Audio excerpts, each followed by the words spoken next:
मेरी FIR है और मैं खुद ही देने वाला हूँ, कौन रोक सकता था। तो ये बातें अभी भी जो बार बार यू टर्न इमरान खान लेता है, वो उसके अंदर संजीदगी नहीं रहती। वो जंग संजीदगी से लड़ने वाली नहीं है। वो उसमें मैंने उनको छोड़ के मैंने गलती नहीं की। मैंने कहा कि जब ये सारी की सारी पार्टी को भी इमरान खान एस्टेब्लिशमेंट के हाथ में बेच रहा है, अब मैं अलग खड़ा हूँ।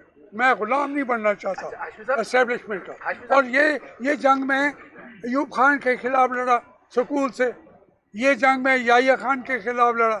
मैं क्यों ना लड़ता। मैं ज़ियाउल हक के खिलाफ भी लड़ा। असेंबली के अंदर मेरी तकरीर सामने खड़ा होता था, मैं कहता था you are stranger in the house, तुम ये इस घर के अंदर बिल्कुल अजनबी हो। अच्छा आशिफ साहब, ये बताइएगा कि आपने फरमाया कि इमरान खान को वो इक़्तिदार देना चाहते थे, वही सबको देते हैं। शहबाज शरीफ साहब कहते हैं कि मेरी हुकूमत आईनी हुकूमत है और मैंने आईनी तरीके से एक इक़्तिदार हासिल किया है। क्या वो सही कहते हैं या उनको भी इस्टेब्लिशमेंट ने मुसल्लत किया है आईनी वोट इकट्ठे किए हुए हैं, लेकिन मैं कहता हूँ कि वोट ना होते तो कैसे इक़्तिदार मिलता।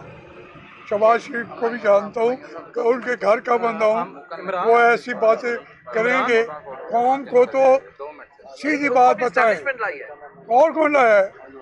मैं लाया, आप लाए, कौन लाया? बंदे पूरे कौन करता है?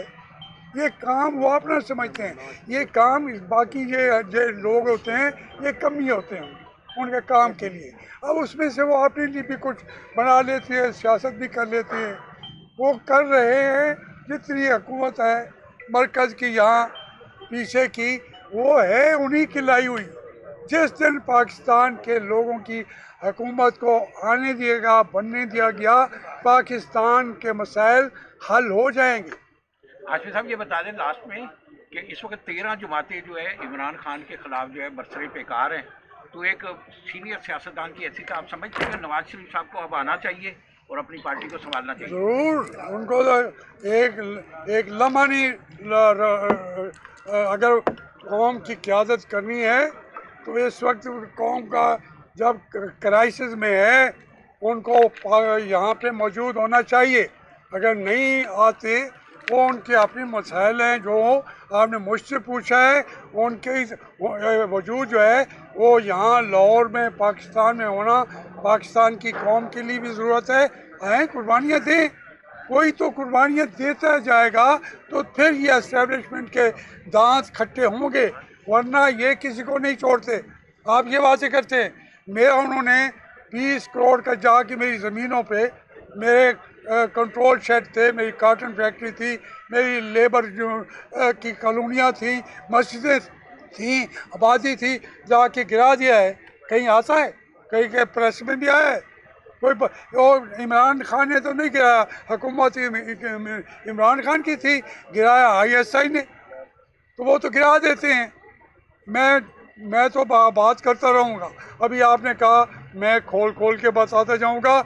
ये ISI जब तक पाकिस्तान की सियासत की जान नहीं छोड़ती, हमारे कमांडर इन चीफ खुद नहीं छोड़ते, उनको हाथ बांध के कहता हूँ मैं कि आप अपने काम करें, इज़्ज़त भी कमाएं, पैसे भी कमाएं। एक एक जर्नैल की तनख्वाह अमेरिका के जर्नैल से ज़्यादा है। इंडिया तो पीछे रह गया बेचारा। जितनी जायदाद वहाँ के जनरल को मिलती है, वो सारी हमारे कमांडर चीफ को मिलती है। यहाँ हमारे ब्रिगेडियर तक को वो तनख्वाह मिलती है, वही प्लाट मिलते हैं NDHA के। कानूनी का बेड़ा तो इन्होंने घर किया हुआ है। सियासतदानों का भी कुछ, हमने असम्बली में मैंने सवाल पूछा था कि सबसे बड़ा चोर कौन है। उन्होंने कहा नंबर 1 पे लिखा हुआ, परवेज मुशर्रफ के दिनों में नंबर 1 पे हैं जनरल, नंबर 2 पे हैं ब्यूरोक्रेट्स और जजेस, नंबर 3 पे हैं पॉलिटिशियन।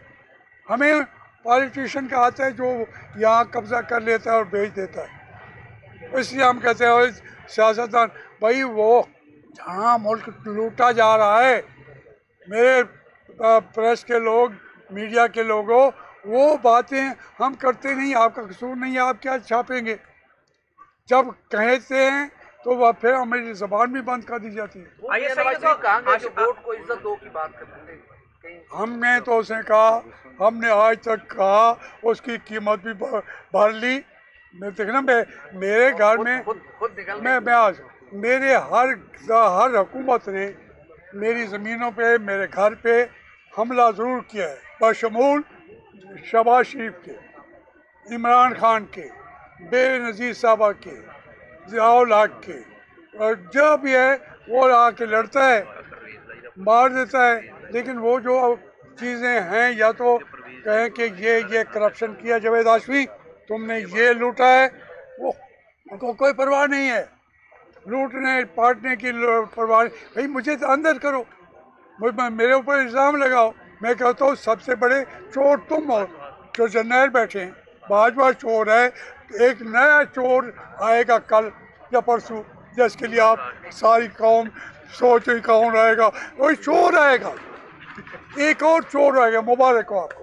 चलो शुक्रिया। अच्छा आशमी साहब, आखिर में बता दें कि परवेज लाई को ये आखिर तो हो गई। घर भी जा रहे हैं। चलो बस ठीक है बस तुझे घर भी जाना है। ठीक है यार, बस बंद करो। सवाल करने हाँ करें आप बात करने से यार, तू लड़ाई घर वाला हो गया तो तू घर वाला हो गया तो परवेज लाई को वजीर आला बनाना इमरान खान का फैसला दुरुस्त है?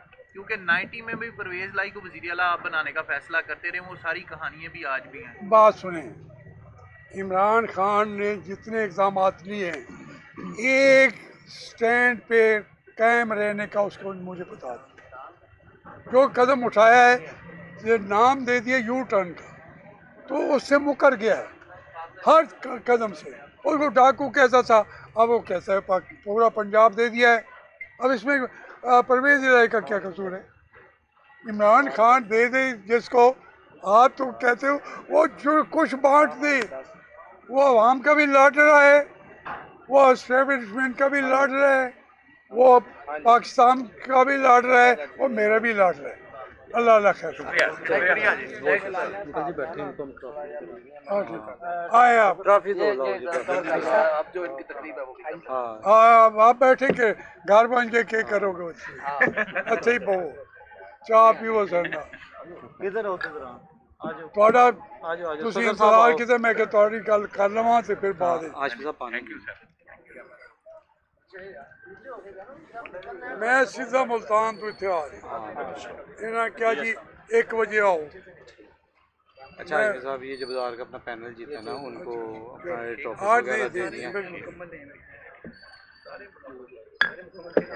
हाँ खड़े हो के आराम आराम पहले नहीं पहले चेयरमैन कौन है? ये चेयरमैन